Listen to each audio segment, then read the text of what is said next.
everyone. Welcome to the Rooster Teeth podcast. This week brought to you by I'm Gus. Really bunch. One sponsor. I'm Nick. Hi. Do I need to pull I'm out the John. shirt now? No, you're good. Okay. Oh, wait. I'm Birdie. I'm Gus. Worst introductions ever. Yeah. We're a little frazzled. It's we're pre-taping. It's Literally, it's the Friday. pizza just showed up. Okay. Christian, I come want to on. tell a story. Just put it on the phone. We sat here for 30 minutes waiting. I'm ready for story time. Debating whether Normally, the pizza was going to be here. when there we go. tape That's the man. podcast, you go ahead, come in, ruin the shot. No, it's not ruined. Normally, Way when we better tape now. the podcast on Monday night, we used to tape at 7:30, or we used to be live at 7:30, so we would have food, so people could eat. We Quick moved. poll. That's better. Put the poll up. We're not No. live, dude. we moved the time to 5 o'clock. Yeah. And we stopped getting food because it was so early. But then Gavin complained because he was hungry. Gavin free. So we started getting food again. So every week, Love normally that dude. before we go He'll always live, complain. there's food. Today, at about 11 o'clock, we're taping at noon. At about 11 o'clock, I walked over. I was like, I'm going to get in my seat. I'm going to start prepping for the podcast. There's probably going to be some food. I'll eat some food. No food. I was like, all right, that's fine. You know, I asked Eric. Bad Eric told me that the food would be here. I was like, all right, that's fine. Food shows up. Like, cool. Walk over there to go look at the food. It's all, the broadcast crew all ordered food for themselves. It's all bags with their names on it. Individual food. There's no food for Gus. That's a big F you to Gus. No food for the cast. So then Bad Eric says, oh, don't worry, there's pizza on the way. It'll be here around noon. I said, we're taping at noon. The fucking pizza showed up right as we're going. Do you to call tape. him Bad Eric because he's bad at his job? Yes. Is that why? No, there's just better Erics. There's better Erics. that work here. Which one's Bad Eric? Is that Bad That's Eric? Bad Who's Eric. the best Eric? I'm sorry, Good Eric. Eric works at the no. Oh, Is that's this correct. good That is Eric know correct. that you That is can't very talk correct. He was and on eat last at the week same and time? talked to us about Jaws. He's good at. So I do appreciate that they ordered each of us a pizza. yeah, That's so pretty, that's everyone fantastic. dig into your pizza. Yeah, that's Nick, great. there's something you got to learn about. It's healthy. I mean, John eats healthy, but that's about it. John and Blaine, that's about it. Gus and I literally had a discussion today about that we have one of the coolest things about working at Rooster Teeth is that we have snacks. There's Yeah, oh, you guys got a snacks lot of out snacks. there. And you guys have LaCroix for days, apparently. I'm done with it.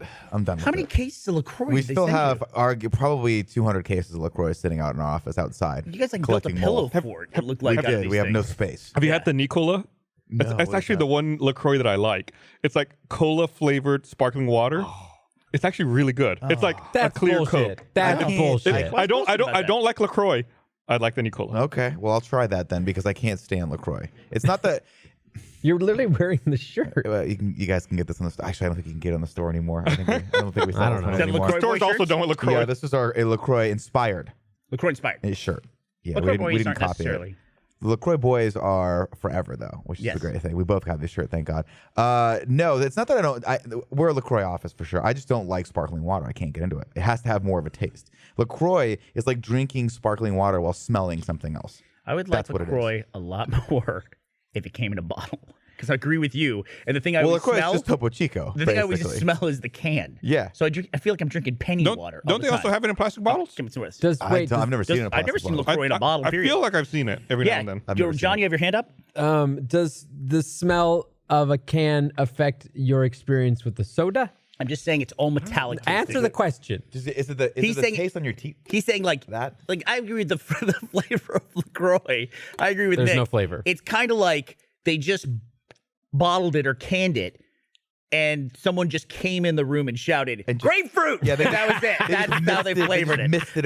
Like it's The right. suggestion. That's what they do. They whisper it into the cans as they do it, and then really quickly seal it. You're gonna be pomegranate. Like Yeah. this is what it's like right here. It's like if this were a LaCroix, it would just taste like normal sparkling water, and then you would just it smells like pizza, but it doesn't actually taste like. And that's LaCroix. why Gus says I don't get the experience of LaCroix completely. It's weird. John, It's weird. I don't know if you noticed, John can't smell. John can't smell. Yeah. I did not know that. So LaCroix for him is all sparkling water. It's just all sparkling So you water. do, it's That's just the bullshit. texture. Yeah. That's weird. Slice. Come on. They're not showing you that. They're showing the LaCroix. My little red light came on. No, they're showing it. Okay. See, this is what's live, and that's what they have queued There up. was a giant pizza box in my way. I thought that was a live one. All right, that's just one piece of pizza. For Oh, me. against the wall. That's it? Yeah, because the discussion I had with Gus in the kitchen was he was getting a bowl of cereal to tide himself over. So we have little cereal dispensers, which is like the coolest thing ever. Agreed. And then we have milk in the fridge. And Gus The was getting cereal might be the hardest thing for me to say no to on a daily basis. Well, you'll like this because John, you eat healthy. This is how far removed I am from eating healthy. I said to Gus, I go, hey Gus. One time I was getting a bowl of cereal here and we didn't have milk. He told me about him doing that. Instead, I used half and half. Oh, yeah, I've done that. And I was like, ha ha. And Gus goes, I've done that too. And there was this long pause. And I go, it was delicious. It was so, it's so good. Because it's like lukewarm ice cream. It is. I think that was It's so good. It's like eating ice I've cream done with that. cereal in it. It's amazing. To make it worse, I think it was cinnamon toast crunch and half and half. that's It's the like best. there's nothing redeeming about that meal. Oh, no, that's not even everything. Full cream and cereal. Well, I like- don't know what could possibly be. Hey, it's low carb. The cream it's is, not. The cream is very No, low it's carb. not. The Cinnamon Toast Crunch is all carb. It's just might be Cinnamon Toast Carb is what it is. That's the thing. Like once you hit the fact where you're eating breakfast cereal, you can't kid yourself into thinking that's healthy anymore. So why give a shit? Pour the half and half on but- top of it. God, I remember when I was a Nick, kid. dude, I'm just living my best life You here. live your That's best not how life. that works. It's still mathematically possible to not have more than what you're already doing. Once to you've yourself. gone over the cliff, just No, keep that's falling. not how it Just works. enjoy the fall. I remember all those commercials when I was a kid trying to convince you that breakfast cereal is actually good for you. It's Well, like we part thought part that. of a balanced breakfast. Yeah. Like, yeah, I mean, sure, I guess. Well, that was like- But that look was at all like- the other the paperweight, like it's the one holding down the napkin. That's like the myth of the food pyramid that we were taught, which the bottom was just All the majority grains. of your diet should be all grains, Yeah. with no specifications of what those grains were. And so then they were like, "Oh, look, cereal's a grain, so just shove it in, kids." There was also this weird shift the country went through when we went from There it being is. a wheat country, like amber waves of grain, to Being a corn. corn We're country, a yeah. corn country. And like everything we make is corn based. And somehow corn falls into grains, I guess. Corn is also it really. So I got figure this wrong on a podcast once. And Go maybe ahead. they can look it up. But evidently, it is a starchy vegetable. No, it's a grain. But it's a grain when it's dried. Is that what Does it that is? make sense? Yeah. So if you're eating a corn on the cob, it's designated differently than if it's dried out. What by who? Who designates it as a vegetable? The when people who were in the comment section of that video that were ripping me apart. Wait, on who YouTube. who dries? can't What are you say- talking about? Like who dries corn out? Well, when you make tortilla chips, Okay. that's when it becomes a grain. Evidently, I No. could be wrong on Corn. this. Do you think of popcorn as a grain or do you think of popcorn as a vegetable? it's not a grain, but it's made no, by a that's grain. got to be a grain. It's a grain. What does it do? It goes through a transformation? Yeah, there's a chemical reaction that it's still grain based. Let's but see, corn seeds zero actually a chemicals involved in vegetable, making a popcorn. grain, and a fruit. Zero, See? absolutely zero chemicals involved. Does heat Corn seeds involve a a chemical reaction? vegetable. It's a harvest for eating. Corn seeds are grains. It's a itself dry is, seed of a I'm sure, is grass molecular species. structure. It's a fruit. That's the botanical Corn seed. definition. So it's technically a fruit. That's weird.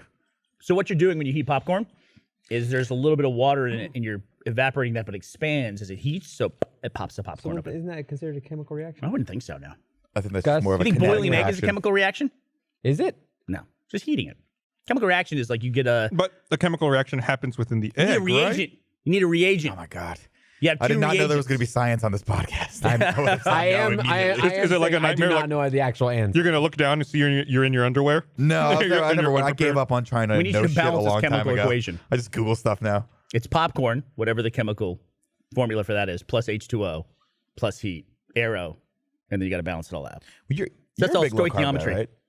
No, I'm good carb guy. Good carb guy. So Yes. you don't normally eat corn then. Like corn's not one that you I interact eat with. yellow corn tortillas on occasion because they're better than any other tortilla options. Yeah, Why just yellow corn?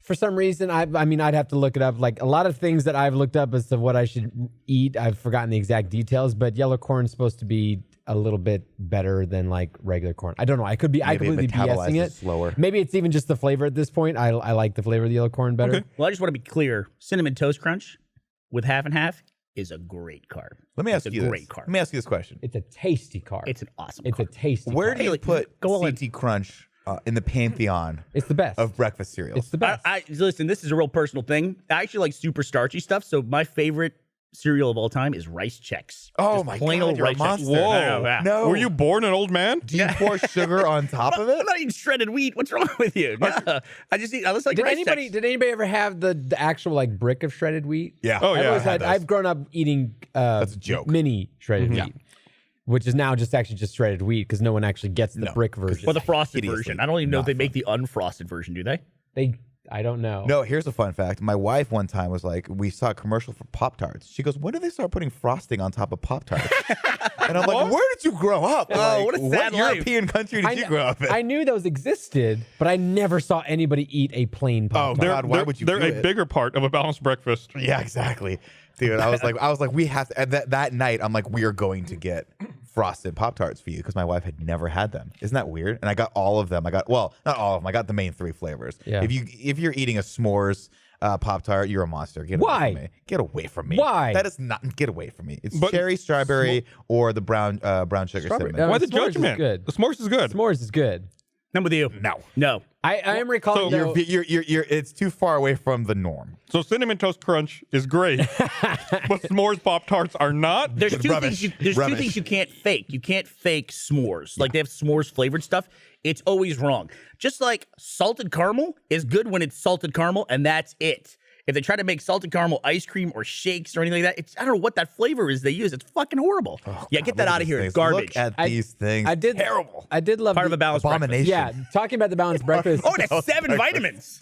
That's I fucking I used hate to love when they showed the balanced breakfast too, because it was like eggs and like water, Yeah. or like there was like a milk No, maybe. no. The balanced breakfast image was always a bowl of cereal and then a plate with toast. Yeah. And then orange juice. Yeah. So it was just sugar and bread and then more And then sugar. more sugar. And there was Yeah. there was That no was fun. protein anywhere on the board. There might have been a banana there, which is again is just more sugar. It's so. But it had it's egg. So crazy. They don't There have was eggs? hardly ever an egg in those images. That was in might the have been period some too. eggs That was in the period sometimes. when eggs were bad. Oh, And with they had to have cholesterol was bad. they had to yeah. have like PR campaigns Yeah. telling you that eggs weren't as bad as you think. Yeah. That the whole egg industry went I through eat that. eggs. The incredible edible egg. Yeah, I remember that. Remember Mhm. they tried to like push we eggs go. on you a little Yeah, bit. look at- Look at that. That's a balanced breakfast. There's Two cereals. There's no protein in that entire meal. It's pills. No protein, no fat Maybe whatsoever. the oatmeal has a Just little bit, carbs. maybe. By the way, who's eating Cheerios with pineapple chunks in it? The Who's pills- doing that? What The the pills fuck are to is that? curb the What is- diabetes. go back to you're that about to get. horrible- Where'd you find that fucking image? The pills are the actual nutrition. Yeah. Everything else is just It's like there's garbage. a vitamin pill and a statin that's helping with your blood pressure. What image you pulled 'cause you're up? fucking Why dying. do the Cheerios have pineapple in it? What is that? Who the hell eats pineapple Cheerios? Is that pineapple? I think it is. There's banana. It's not banana chunks. There's banana in the It's horribly pineapple. mushy other bowl my of whatever. God. That's the next degree of pineapple on pizza. It's pineapples on Cheerios. First off, Fucking pineapple lobby's going don't get me crazy. started with the pineapple. The pineapple on pizza debate is ridiculous. Agreed. Pineapple is fine on pizza. No, it's fine. not. You put whatever you want fine to on on pizza. But explain to me why it's not fine for it to be on pizza. I understand why you wouldn't prefer it, but why is it not okay? Sweet. No pineapples in Italy. You never have anything sweet and savory? Not on a pizza. Yes. Why? But why? You're missing out. It's not right. It's unnatural. Dude, it's not. The Bible explicitly says, "Thou shalt not sweeten thy pizza." If the Bible- Exodus 4:3. The double Bible days- actually taught me double how to days- eat I have every spent way basic. too much time in church, okay? Much to my chagrin, that is not what it says. should have stuck around longer. They get to it later. I went to a Baptist university. It's the you burning really? bush. I have a degree from a Christian university. Do you really? I didn't know Yeah. that. That's hilarious. I went to Catholic school until 3rd grade, and then I just walked into my parents' room, and I'm like, I'm done. Yeah. I'm not doing I'm this out. I have a visual arts degree from a There's Baptist the school university. that's right down the road. I'm just gonna do this from now on. I don't know, man. Pineapple, whatever. Eat whatever you want. But wait, crazy you thing about never, wait. So yours is rice checks. What is yours? Oh, also Fruity Pebbles. Sweet Oh. cereals. Fruity See, you Pebbles? get Nobody along with my likes- brother no. very Nobody likes well. Fruity Pebbles. Fruity Pebbles are garbage. in negative So 2 good. seconds. All right, shut up. Yeah, they Don't turn ruin my into a childhood. slug, like Yeah. a sludge. My favorites are always Cinnamon Toast Crunch and Frosted Mini Wheats. Frosted Okay. Mini Wheats are pretty bomb diggity. Yeah, they I feel like Frosted Mini Wheats hold up well in the milk. Like they don't get soggy right away. Although- That's probably No matter not good what. for your system, though. Like, I like it, what are they though. coating that thing with? But All it's waterproof. cereal is a race and a strategic game on when you put the milk in and how quickly you need to eat it in order to have maximum crunch all the way down, unless you're eating fucking sludge called Fruity Pebbles. I just read on Reddit, a guy was saying, they're talking about weird things that you do that other people don't. And, excuse me, I'm done eating pizza on the podcast. He talked about his dad, I assume it was a he, who, when he eats cereal, he gets a bowl of milk and a bowl of cereal, and then he takes a spoonful of cereal, dips it in the Top milk, his and then cereal? eats it. It's brilliant. This guy's brilliant. That's a great way to eat cereal. That is one of those things where you fix the problem, but then you also ruin, I think, cereal experience by doing that. Because I think part of the great cereal experience is just sitting there with a big old bowl of sugary nastiness. Well, you're also not getting the best part of the cereal, which is once the cereal itself is done, you got the flavored milk. Especially if you have Cinnamon afterward, Toast Crunch. especially with the CT Crunch. So there was a trend for a while in bars. I'm sure this happened in San Francisco, where they would make drinks out of cereal milk. Like Yes, they yes. would use Cocoa Pebbles milk as the basis for the rest of the It's just sugar cocktail. milk. Basically, that's Yeah. what it is. Yeah. I mean, it's like, but it was such a great idea to put that in there because you're like, I'm definitely going to get whatever Yeah. this fucking cocktail is. Did anybody mess with Reese's Puffs? Yeah, a little bit. Reese's Puffs. That was a little after my time. It's a little after my cereal time too, Yeah. Gus. Yeah, I'm glad you said that. You don't want to like venture out into new cereals? Like What? I go down the cereal aisle. age. Yeah, I don't eat cereal really anymore I don't unless either. Bad Eric fucks up my lunch order and I have to eat cereal with a fork to tie me over before the podcast starts. We don't have spoons. Why don't we have spoons? What did you select? We have from no there? spoons in the Hey, what's up, goddamn Miro? building. What did you select from the? Lucky Charms. Is that what you had? Yeah. Okay. Because there's the new grown-up version of Lucky Charms, which are the fucking freeze-dried strawberries or whatever they. Oh, put I in saw that. those. Yeah. Have you tried they're, that? They're right next to them. No. They creep me out a little bit. They I don't creep want me that. out. Cereal is a cheat thought- meal for me They at this squeak. point. I thought the adult version of Lucky Charms was Alphabets because it's the same thing, just without the marshmallows. Yeah, that makes it horrible. What? The marshmallows. Alphabets? I You was would be that kid adult? that used to pick out all the marshmallows from the Lucky Charms and just eat those. Oh, yeah, of course. And then my brother would be super pissed when he'd go to pour himself a bowl of it because there'd be You nothing. would do it in the box? Oh yeah, dude, I would go in and like actually like go, I mean I had nothing to do as a child growing up in Riverside, California. I had nothing. This is the 80s. Oh, that's right. Man. You grew up in Riverside, Oh, yeah, it California. was That's where I nothing. lived. It was nothing. Yeah. You've been there. Yeah. Well, It's terrible. they built a lot, but definitely not in the 80s. Well, it's better now. But yeah, in the 80s there was. You can there buy was those things now in that- bulk. Can you you? can buy You just buy the marshmallows. I mean, That's that's just just- like it's basically just like styrofoam. Someone in the booth just went, oh. Oh, see that right there is a bad time. That's called what a bowl bad of time looks disappointment. Like. Yeah, that's terrible. I'm never a big Lucky Charms. But I that- remember It's fine- Alphabets, fine with right? me. one of my if depression was a cereal, that's what it would be. one of my favorite things my mom ever did in my life to us was that she used to get regular Cheerios for herself and then Honey Nut Cheerios for me and my brother growing up. Yeah. But my mom also doesn't like when things are out of order. So if like she's kind of anal, so like when the bins that she would pour them into Tupperware so they would stay longer. Yeah. Because my brother and I were animals, we just rip open the box. I and, have like, also the bag. Why haven't they bag, improved that? I don't know. It's terrible. Yeah. So one day, for whatever reason, we were used to just pouring the Tupperware. She decided to consolidate the two, and she poured the regular Cheerios into the Honey Nut Cheerios and like mixed them up like we wouldn't notice. Like when you used to like nip off your dad's booze Yeah, when you yeah. were a kid and you'd fill it Full with of water. water. Your dad would be like, am I dying? We thought we were like, I thought I was losing my sense of taste because I was Oh, like, like I it don't was getting understand. blander. Yeah, I was like, I don't understand why these Cheerios keep getting like less and less honey nutty. It was messed up. Man, I have a kind of a gross story. Let's go. Man. I can't eat Honey Nut Cheerios to this day Oh boy. because one time when I was a kid. You're gonna ruin these for life. For me, I see. No. I still like Honey Nut. just I'm a already gross not thing for happy me. about this story. I was visiting my grandmother, and I remember I woke up early and I went. Nobody else was awake, and I poured myself. She had some Honey Nut Cheerios. I poured myself a bowl of Honey Nut Cheerios. Put the milk in. I must have eaten the bowl too fast or something. Finished everything, and I was like, "Man, my stomach kind of hurts." And I did that thing where I needed to vomit, and I did that thing where, I where needed like to you feel like you know you're gonna vomit. Gotcha. So like I vomit, but I can't make it to the bathroom, so I hold it all in my mouth, Holy moly. Oh no! and Go then through the- and then I go through the swallow hand. it. Oh my god. No. So to this day, anytime I taste or I smell Honey Nut Cheerios, I think about being like 10 years old with a mouthful of Honey Nut Cheerio vomit. Okay. It's like I can't eat that. Two things about the story. Honey Nut Cheerios are still great. The second thing is no one else has ever done that ever. No, Held vomit in their mouth and then swallowed it. I was like, Stop saying it. I relive it when you, You say say it. that like it's a normal thing. I did that thing where you vomit in your own mouth no, I didn't and say then I did that. swallow I didn't a say I did that. mouthful of I did that vomit. thing where I knew I was gonna vomit. Right. But you specifically said you threw up in your mouth I and did. then swallowed a mouthful I didn't say of like vomit. that. Like that was a common thing. How do you swallow a I want a vomiting? new story. First of all, Isn't that what frogmen are supposed to do in the army? Like if you throw up in your mask when you're under, you just kind of like eat it slowly. Can we stop? Hey, look, you can buy frog done. man. you can buy a pound of marshmallows from Lucky Charms for $12.99. Oh, yeah, you can just buy it from them now. That's pure sugar. Did anybody ever eat the donut cereal? No, but I used to eat Cookie Crisp, which is pretty much just cookies. Yeah, there was like a pouring donut. cookies Yeah, oh, yeah, version Cookie Crisp is pretty that was good. like man. sprinkled donuts. Pretty good. No. Well, Greg has that like that fucking stupid show he does with the Oreos. Yeah. Is he still doing that? Yeah, every once in a while. I literally every time I go through the Oreo aisle, I think of Greg, and I'm just like I'm mad at myself for having that branding thing work. You know, like that association. I saw some weird Oreos in Tokyo the last time I was there, and I think I tweeted him a photo. It was like green tea Oreos or something, and he just replied with, "Yeah, we did a video on that one." And sent me like a link back to the video. There was a while where people would just send us the most obscure Oreos possible, and Oreos is a lot. They do a lot of obscure flavors, and we've tried them all. Yeah. There, it's China just had a wasabi. yeah. Andy just sent me a picture of that. I don't And know a why there's hot more. chicken wing. Yeah. Oreo. The best Oreo was made. horrible. It's called an That sounds Oreo. horrible. You don't need to add more. You stuff to are it. for pineapple on pizza, but you're against Yeah. new Oreos. Well, that's because- I think it's a double standard here. It's not a double standard. That Oreo is like an actual like product in itself. Pizza is a customizable thing that was introduced as a customizable thing, and so I think the Oreo was was at its peak when it was just the Oreo. In fact, the only way they improved it was by going double stuff. That's all they Red did. velvet. No, double stuff is worse. It's Why? worse. It throws off the ratio. Yeah. Of the Oreo. The you only- have to have less cream than cookie. The only better Oreo, No. the You're only better broken. Oreo is the Oreo thin.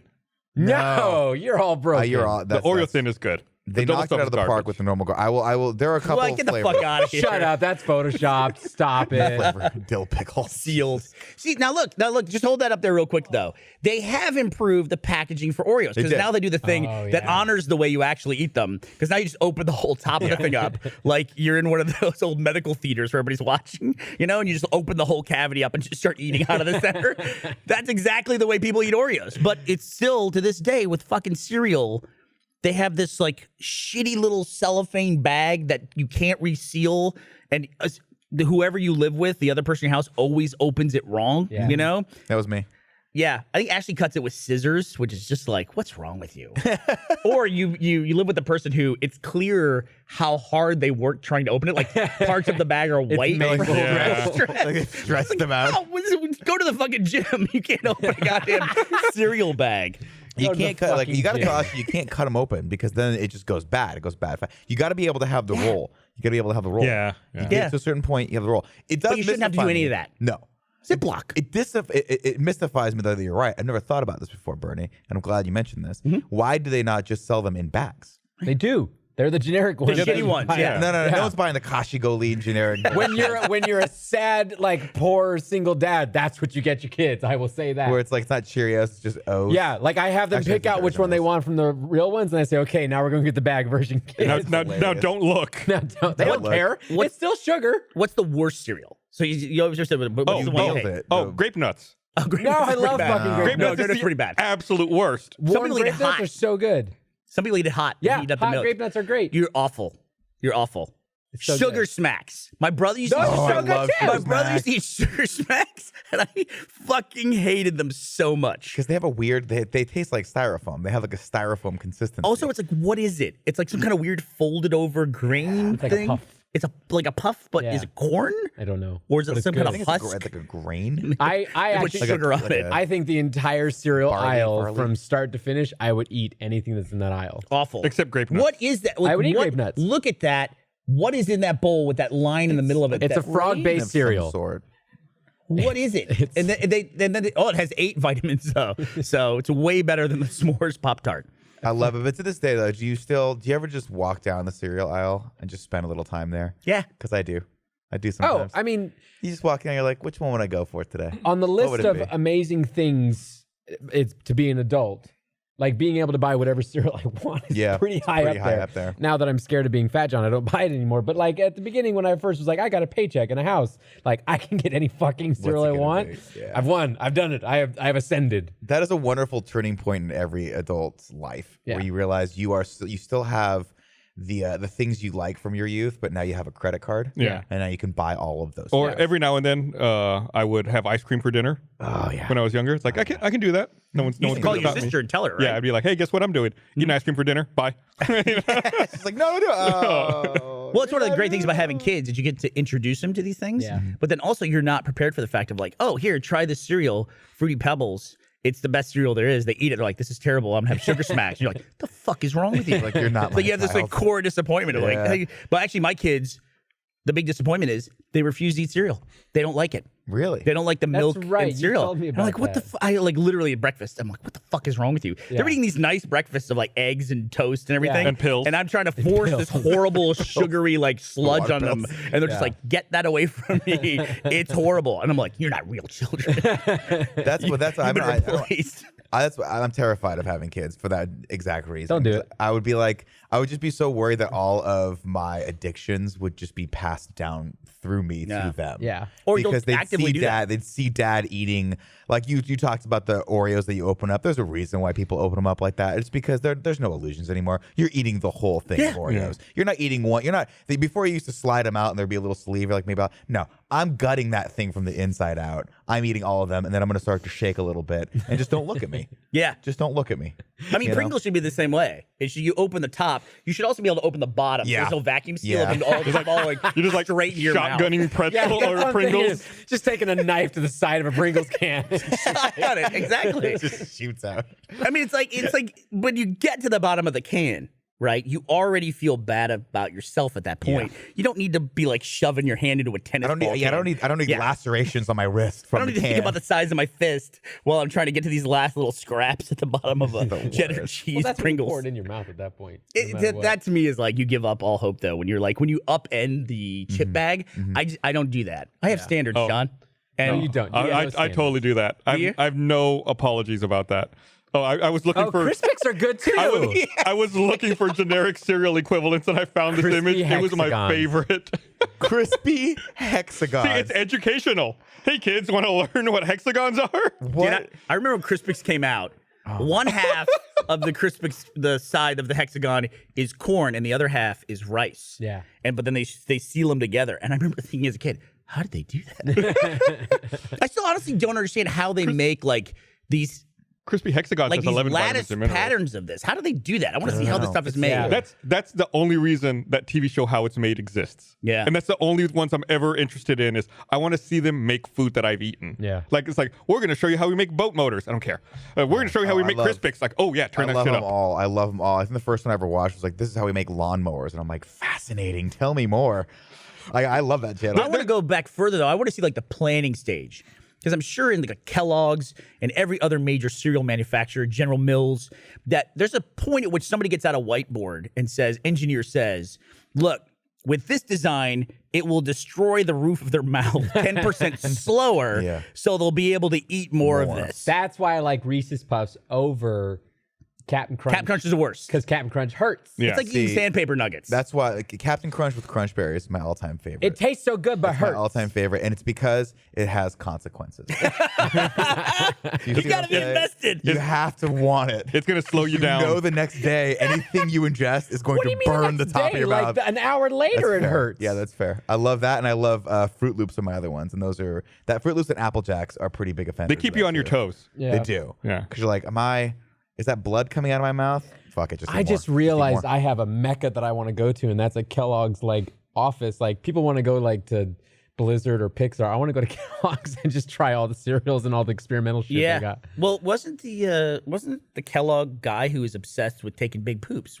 No, he was it who? he was obsessed with stopping people from masturbating. Yes. Oh, who was the that's guy right. Who was the guy who was Yeah. obsessed with taking big poops? What was that? Who was my that guy? brother, I think. Bad Eric, you know the answer to this question, right? They made the Matthew Broderick movie about the guy. I'll look Broderick. it up. I'll look it up. Wasn't there a president Guy that that was was that way? obsessed with taking big poops. Yeah. Howard Hughes? Downsizing. No, I don't know. Matthew. Downsizing? I love Google now because you can type in stuff like Matthew Broderick movie about the guy who liked big boobs. I love Matthew. And cannot Broderick, by lie. the way. I love Matthew Broderick, and I love that there was always like a cliff that Matthew Broderick went toward with his career, and then eventually just hit that and just went right What's off. the of it. last Matthew Broderick film you've seen? The last one I remember thinking that's Matthew Broderick was that one where he was with Meg Ryan, where they were stalking their exes. Do you remember that? No. It was like Addicted to Love or something like that. No. It I was think the last weird. one I saw was Producers.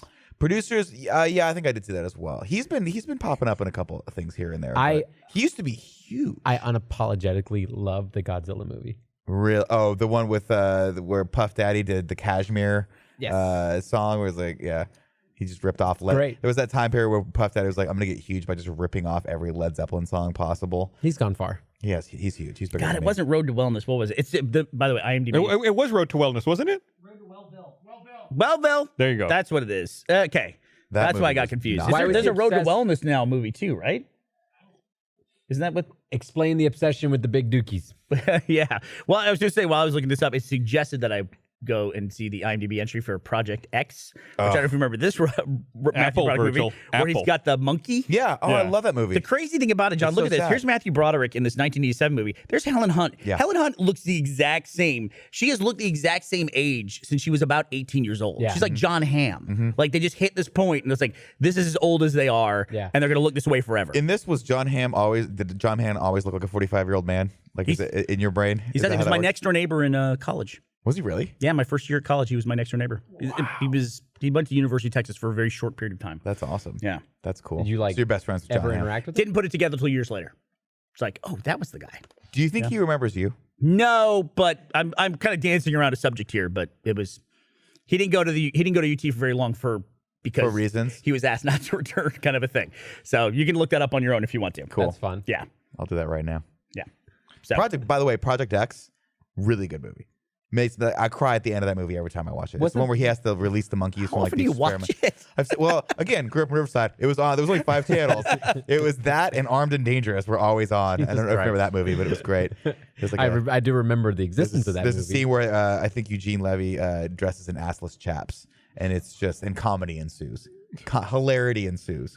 It's great. Yeah, it's What's about the shirt you're Kellogg. wearing? Road to Wellville is about it's Kellogg. it and his is? weird experiments. It's a All I know about him was the No masturbation Country stuff. for Old Men shirt. Oh wow. It's from what's the movie local terrified me. printer. Can't remember who it was. I was you'll appreciate this. I was looking at one of the captions for No Country for Old Men on like Amazon or something, and it was the caption that describes the movie as that, and it's like a man in the Midwest makes a bad decision that forever alters his life, and he's hunted by a guy that has weird hair. No way. They say the weird I hair. swear to God, it said weird hair, and I was like, that's how you're gonna boil down Javier Bardem's performance as this like wraith-like character that cannot be One of the stopped. best villains ever. But has the weird performed. hair. I guarantee you, like 20 years from now, when people are thinking about that movie, and the way they want to look it up, they're going to say movie with the guy who has weird hair. That's gonna what they're pop going right to up. say, right? It's the gonna bowl pop cut. right up. Yeah, or the guy with weird hair who has quarters. Yeah, That's what they're going to say. This quarter traveled all the way up. That was freaky. Yeah. That's a good Javier Bardem impression, dude. Gold. Just from that one. The Anton Chigurh. Yeah. Yeah. Good. I did the thing. I went down a rabbit hole. I do this maybe every like 5 years where I'm like, I'm gonna read more because that makes me more cultured. Mm-hmm. But I only read books when there's the movie coming out, so I can say I read the book. Well, I read the book first before I watched the movie, and then I'm the annoying person You're who pretentious. tells you everything that's different in the book from the movie and how the book's better because of that. Yeah. That was me. That's I did like it the with all most the Lord of the asshole Rings approach movies. to self-improvement I've ever heard No, in it's my super life. fun. No, I can Self-improvement appreciate is it. I only like best it. when you can be better than other people. That's how it works. Do you understand that? There's a point system, okay? So did you read No Country for Old Men? I did. They describe in the And then I book. tried reading Blood Meridian, and I was like, I'm getting. And The Road, I was like, nah, I can't do this. Oh my Oh, God, I read man! The Road, yeah. the last chapter of The Road. These are all by Cormac McCarthy. Yeah. Blood Meridian, I don't think I've ever read, but the last chapter of The Road is like tear your fucking heart out. I made Jeff. Did you watch the movie? I made Jeff Ramsey read it just to make him cry. Oh my basically. God, it's a great movie. there's just it's sad. It's a sad. sad movie. You know who produced that movie? Mark Cuban. It's his company out of Dallas. Yeah, that made that movie. Also super, super sad. I also love actors, and I won't say who the name of the actor, but there's an actor who makes a cameo in that movie very late, and I see him in cameos all the time, and I like big name actors who make small cameos in movies. You're talking about the guy at the very end. Yeah, Yeah. yeah. Well, now I want to talk about him. Oh, wait, go ahead. Talk about it. So you're talking about Guy Pearce, right? Yeah, talking about Guy Pearce, yeah. Did you see Lockdown, Lockup, or whatever that movie was, where it was No. about he has to go to the prison, the like supermax prison in space, and got- save the president's daughter? It got What? No, but I'm gonna It's see this. Awesome. It What's sounds it called? incredible. Lockdown? It's It got sued They got sued. because it was too close to another movie. Lockout? Somebody actually lived that Lockout. story. Is that what it's called? Yeah, Lockout. Lockout. Yeah. It's It's a stupid movie. It is Oh, a- it's basically like Judge Dredd almost. It is a 1980s movie that was made Yeah. like 5 years ago. Emily Warnock, the daughter of the American president, leads a humanitarian mission to MS-1, an outer space prison in which the 500 most dangerous criminals from Earth are kept in a state of artificial sleep. Just as Emily arrives, the now awakened prisoners stage a violent rebellion, and she and the MS-1 crew are taken hostage. Isn't it that like Emily's Escape to New shut York? up. Emily's only chance for salvation lies with Snow, Guy Pearce, a wrongly convicted agent who has been promised his freedom if he saves her. It's Escape from New York. Yeah. That's I think that's who suited. But Gus, Gus, you're missing the point of this. It's Escape from New York if the entire island of Manhattan were in space. space. Gotcha. Do you understand me? And Escape it's from actually space. a really fun movie. And I want to spoil the ending for everyone that's listening to you right now, but I won't do that for you. They're not actually in space? No, they're in space. Okay. But the way it ends, the way they get from space to the surface of the Earth is amazing. Okay. Yeah, don't it's remember. amazing. Are they locked out of Earth? Gotta get back. No, I think Lockout's just an analogy for life. In Gotcha. this. He's You know been what's- locked out of his life. I What's don't know. one thing about a Guy Pearce role they've still never explained was so he shows up in Prometheus at the beginning as old Guy Pearce. Old Guy Pearce, yeah. But then he No, never what comes. did he play? He played Waylon. he was Waylon. Yeah. He was Waylon. And then he never is shown as regular young Guy Pearce ever in that movie. Not yet. But then they have a sequel, and he's still not young Guy Pearce. Right. He He's was like younger, though, super wasn't he? old. Yeah. So Beyond the normal why scope did of a they? human life. Why did they? Cast Usually when Guy they Pearce? cast someone and then they make them old, it's because they need them to look young. Maybe they didn't want someone super old because they weren't sure if they would still be alive for filming the sequel. Yeah. That's Remember actually a Dumbledore? possibility. Remember Dumbledore? Dumbledore Yeah. died. That's Yeah. what happened, man. They took a chance, and it did not pay off. Also, the Oracle from Matrix died. yeah, Yeah. that sucks. That was another one That that the sucks. sequel they had That kind of got recast. explained. They were able to explain that one. Yeah, so it has to look different. They're What's the hunting me down, Matrix? looking Yeah. different. Yeah. Swap people out. It's a role. I preferred makes the first actress. She was better, but it's me. What the hell are we talking Yeah, a lot about? of cookie. Well, there's a big one Covenant. coming up. Carrie Fisher died before Oh yeah. Yeah. episode 9. And she's making it into all 3 films. Yeah, I think what- it's a bit ironic in a very morbid way that of all those main characters from the original trilogy, they've killed all of them. Spoiler, except for her character, and then the actress who plays Leia dies in real life. Yeah. I think J.J. Abrams said they're going to use footage from episode 7 that Yeah. they didn't use for the film, and that's how they're going to This use is her not in gonna 9. go well. And then you know what the saddest part is? I don't want to start talking about The Last Jedi because I get hot when I talk about it. So we're going to keep it at a lukewarm temperature. But the saddest part is, if you've seen that movie, there was a natural point where that character could have died. Oh, It would have been beyond amazing. beyond natural. I mean, Amazing. arguably should have died. But it would have been so great for the character development for Kylo Ren because he couldn't pull the trigger and someone else killed her. And that could have been so amazing depending on where that character's going to go. But instead, she lived. I don't know, That's man. all I'll say about that. I don't know about that. I mean, I do agree with you from that specific moment, but over the course of those movies, I don't know how many of my childhood heroes have to die to convince the audience that this is a bad guy. It's like it seems like the whole purpose of my childhood heroes was to show like this guy who doesn't look like he's bad, kind of looks like a whiny little kid. Yeah, he's actually really evil. It's like, Yeah, we like, get it. Stop fucking killing did people. Is that what you're boiling it down? That the only reason they're doing That's that? the is just only reason why they're doing it. They keep fucking killing How did my childhood heroes. How did Optimus Prime die in the Transformers animated Oh, movie? Orson movie? Welles ate him as the planet? I don't know. Is that what it was? I can't remember. I don't remember, but I remember it being very sad. Yeah, when I know. was a I remember he kid. died, but I can't remember. It fucked how me he up. died. He got stabbed, didn't he? Got Maybe. stabbed by a big sword Optimus Prime. by the guy who took over for Megatron. I don't know. I just remember that when he died, they passed the mantle to Hot Rod, and then he Oh, became right. Rodimus Prime, and I'm like, that is cool. Rodimus That is Prime cool. sounds like a Rodimus product you Prime would is buy at a certain, shop that has all the windows all What kind blacked out. of shop? What kind of? Be What are a you sex talking shop about? and be a dildo. That's what it Oh, would I be. see. Okay, I don't know. I didn't know how we were going to go with that. You were joke, window but you shopping at a sex We shop? went straight into a sex shop. No, just all the sex shops. Like the windows are always like black. Ever bought anything at a sex shop? Yeah, No, lots of stuff. Did you pay cash? No, I don't care. I've bought stuff At this online. point, at this point, the government and everyone knows that I'm a pervert. So who cares? Really? Yeah. Why is that being a pervert? Oh, you should see the shit that I buy. Okay. No, I just mean I don't care. I'm not ashamed of going in there and buying something for. I think it's inevitable, right? Yeah. That all that stuff's going to get out there anyway. There hasn't been gotten a whole lot of press, but Reddit just announced or revealed that they got hacked in the middle of the summer. And their user database and some hashed passwords got out from a very specific point in time. And I'm just working from memory here, paraphrasing. I'll probably get some of this wrong. But one of the things they revealed was like all the data, user data, posts, upvote records, everything from like 2005 to 2007, very early on in Reddit's life.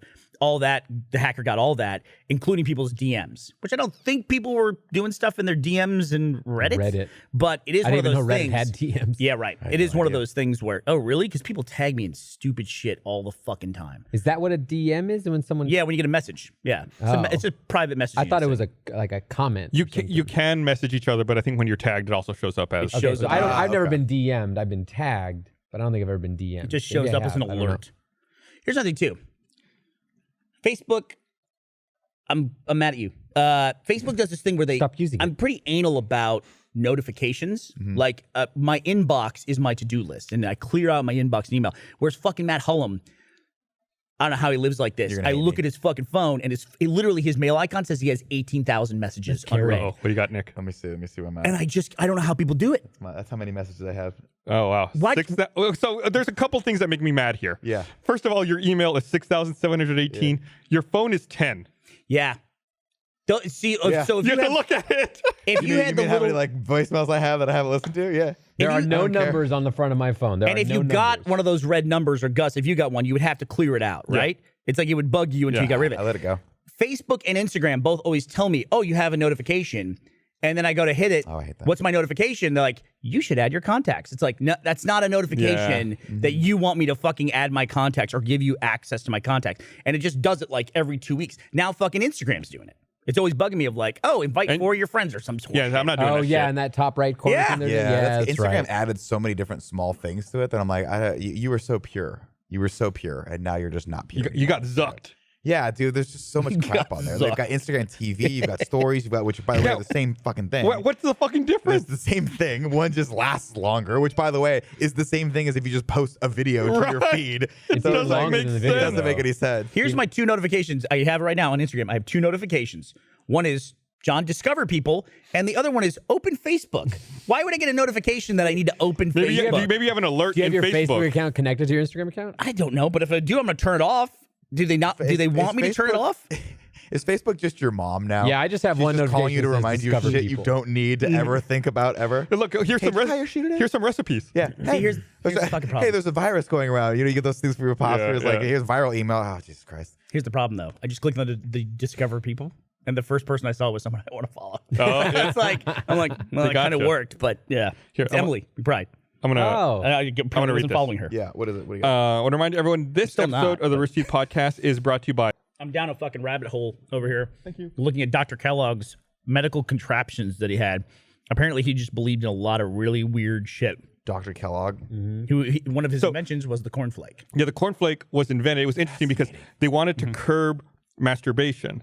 And the thought was you could control physical impulses like masturbation by eating very bland food. So what's the blandest food you can think of? It's like, let's make cornflakes. So cornflakes was intentionally created to be bland so that people would stop jerking it.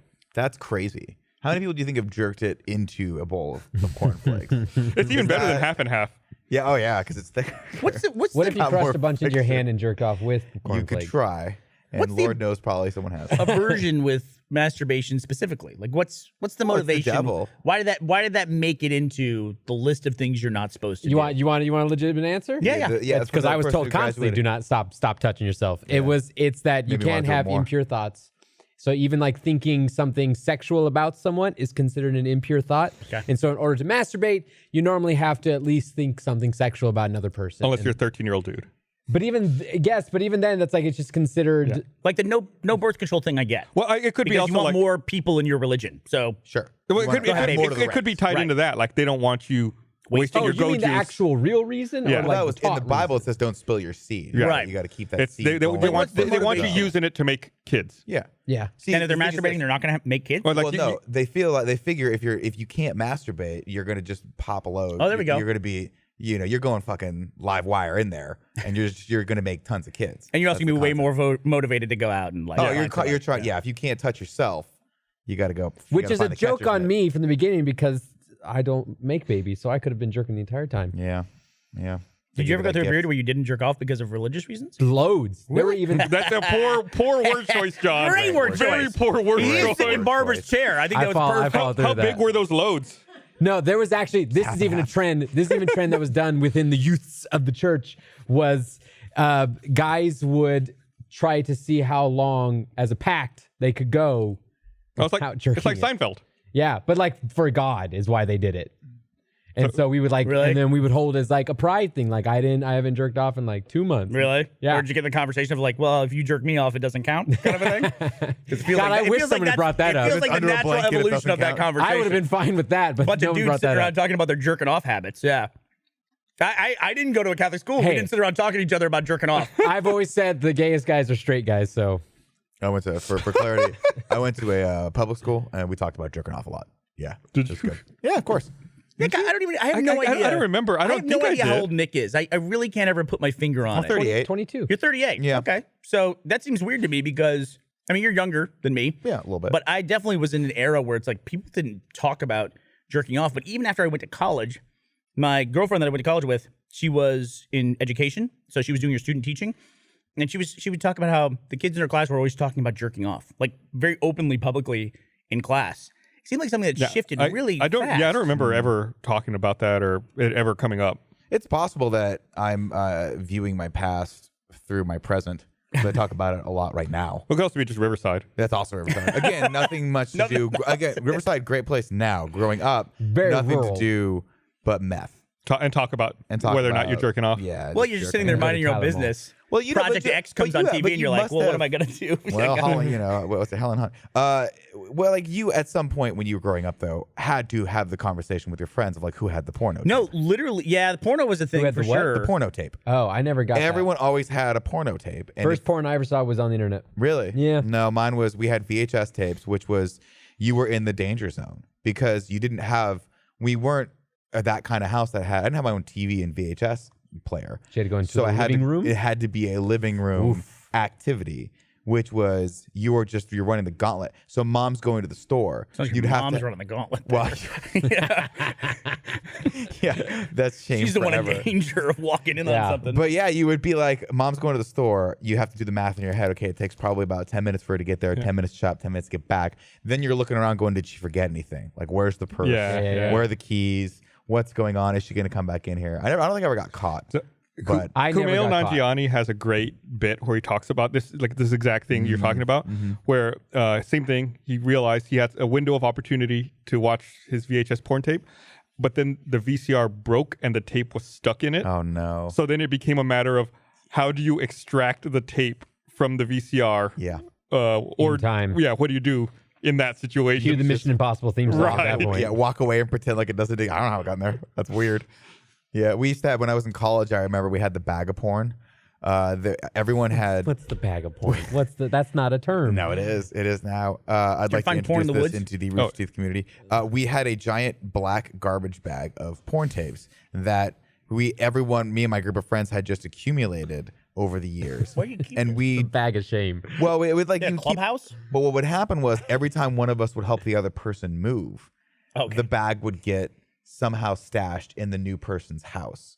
And it was always fun to figure out when and if they discovered the bag. Or maybe their girlfriend would discover the So it bag. was a plant. There was a plant. Yeah, we would just do it to screw with each other. Okay. Oh, I see. Because we had seen all of them already. It's Okay. like, well, how many times can you watch like German sausage number 4 before?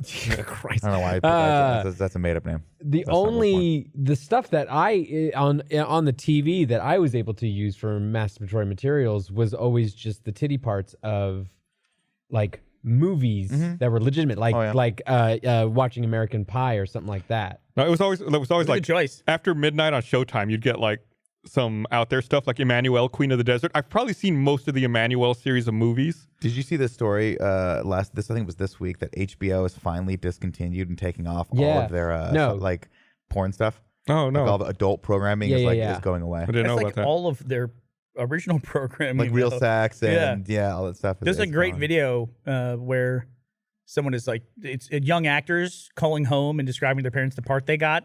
And it's all like, yeah, I'm in there and I'm naked. yeah. And then the dwarf comes in and then I go down on him and he goes down on me. porno. And then they're like, their parents are all upset. They say, oh, no, it's for HBO. And they're like, oh my God, that's amazing. Yeah. And it's like literally describing scenes from like Game of Thrones and other things and Sex in the City.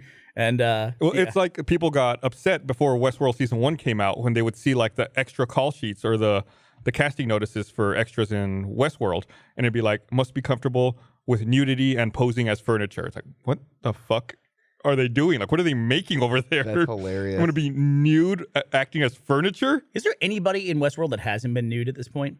Anthony Hopkins, I don't think ever. I think you're probably right Got on that nude. regard. Yeah. On But that, as far as like everyone else has. as far as I don't think Anthony Hopkins has ever been nude, period, in life. He was born with probably like a 3-piece suit. Anthony Hopkins nude. Yeah, let's see what Anthony happens. Hopkins nude. Man, you know what I watched with Anthony Hopkins? I've never seen this movie, and I have to watch it in spurts because it's so hilariously bad.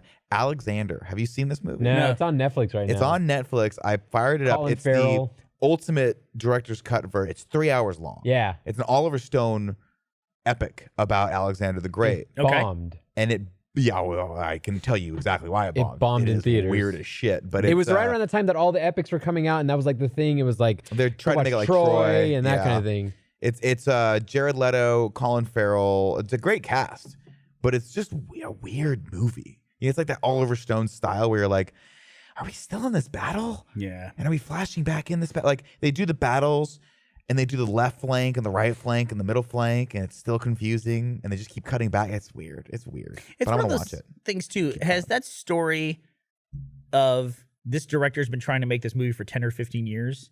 Has that story ever ended with, and then the movie came out and it was great? Ever? I'm trying to think what that would be. That I know of. Avatar's probably the only one I can think of like that. Usually it's like when someone tries to, like, I'm really worried about this Don Quixote movie.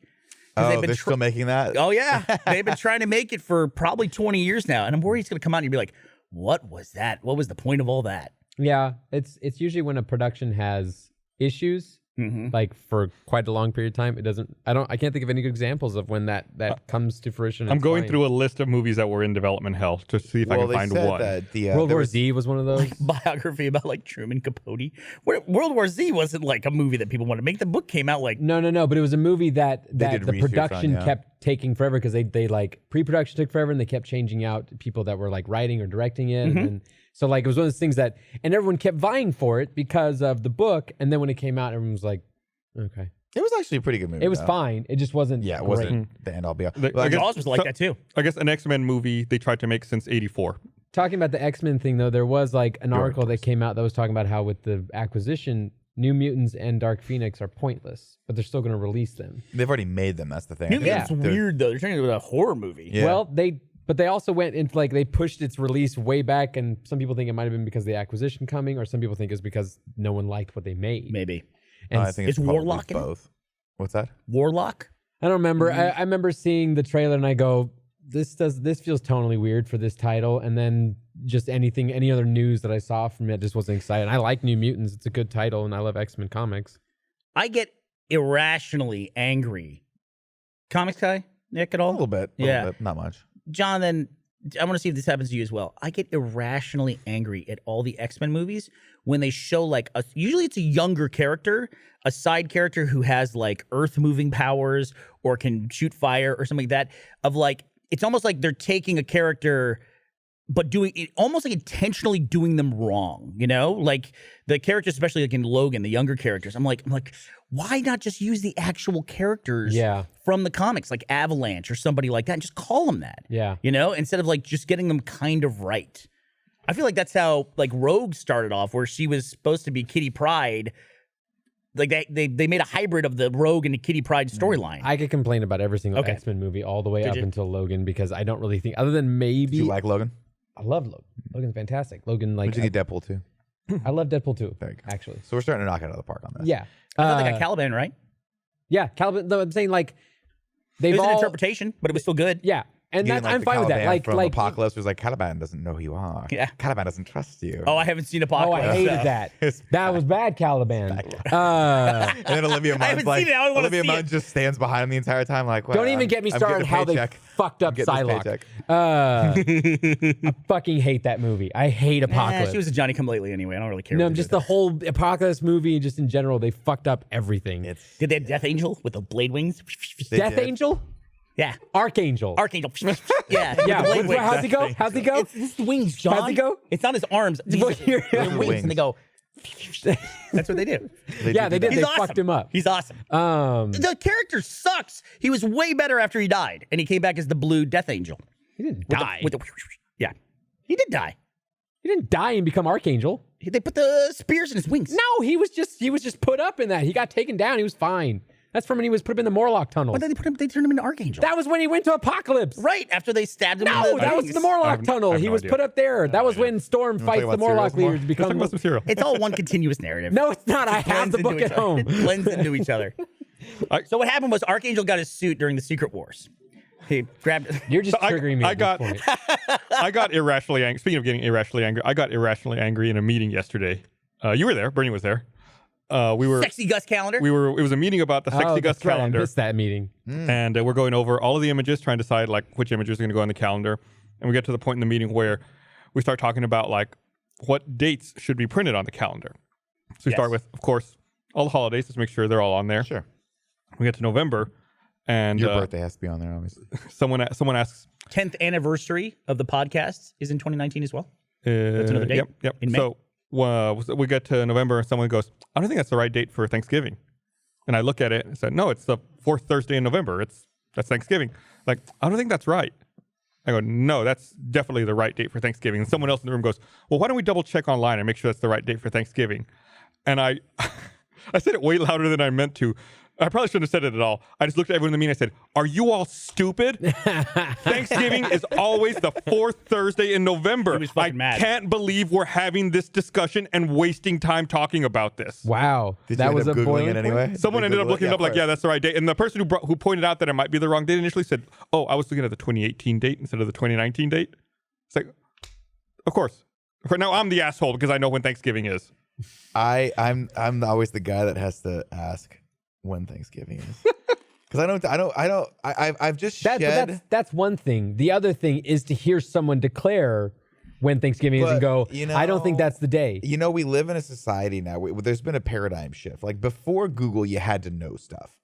After Google, you just don't have to know stuff anymore. You just have to know how to look it up. You just have to know how to Google it. But I personally, knowing Gus, I question everything. Gus has a pretty good head on his shoulders. Gus is like, we haven't confirmed whether or not he's a computer. Right. We don't know that. So if Gus were to tell me that Thanksgiving is the 4th Thursday of November, I'd go, that sounds very correct, and I would go with that. And I would not be someone in a meeting who would go, no, I don't think it is. We should double check. Let's Google it. That's I'm pretty sure you're pretty high up in this company. I also would just be like, we'll check it later. I'm like, you're absolutely right. But no to check. That's actually like exactly how That's someone the should diplomatic angle Bernie was taking. He was saying, to the hammer. let's double check all of the dates just to be safe. I know, we're making a Let's just calendar. We Google. want to make sure we don't get something wrong. Who the fuck knows? This could be one of those years where they add a second or some shit, you know? Well, there's like a 31st day in Exactly. February, and you're like, cool. Yeah. Or 30th day in February, and you're like, cool. Whatever. They have the 31st, but not the 30th. It's really weird. That'd be hilarious. Some new stuff. You should do something. You gotta hide an Easter egg in that calendar somewhere. Oh, there's 12 of them. Are there? His pictures are amazing. Yeah, I think you saw the cover. Is the cover you doing the Burt Reynolds? Yeah. I fucking love that so much. He's showing. Oh my god, these are. He's giving him. All right. This is. Enough of that. I need you guys to cover my crotch with these pizza boxes because that is okay. That is. These are just all of the options. Yeah, these are all the options. These aren't the final That's ones. got to be one. That's got to be. I think one that was there. one of them. Yeah, that's got to be one also. So this calendar, while we're working on it right now, it won't be available probably until November because we have now made it. We just have to now produce it. We have to manufacture all these calendars, which is going to take some time. And then get them through shipping and all that stuff. These fucking tiki glasses are taking forever to get through customs. Have we talked why? I don't know. It's just I'm saying that. Oh, you said it was customs. It's customs. Customs sometimes goes, no, you don't get your stuff. Well, they're coming from Tijuana? Where's Tijuana? Tijuana. Tiki land? Great place in Mexico. Yeah. My favorite Mexican city. Tiki customs are tough. It's tight. I think unsurprisingly, they probably are coming from China, I would assume. But they got locked up. Taiwan, This probably. is something else. I forget what the other thing is, but they've been locked up in customs. Yeah. I think those are bags for RTX.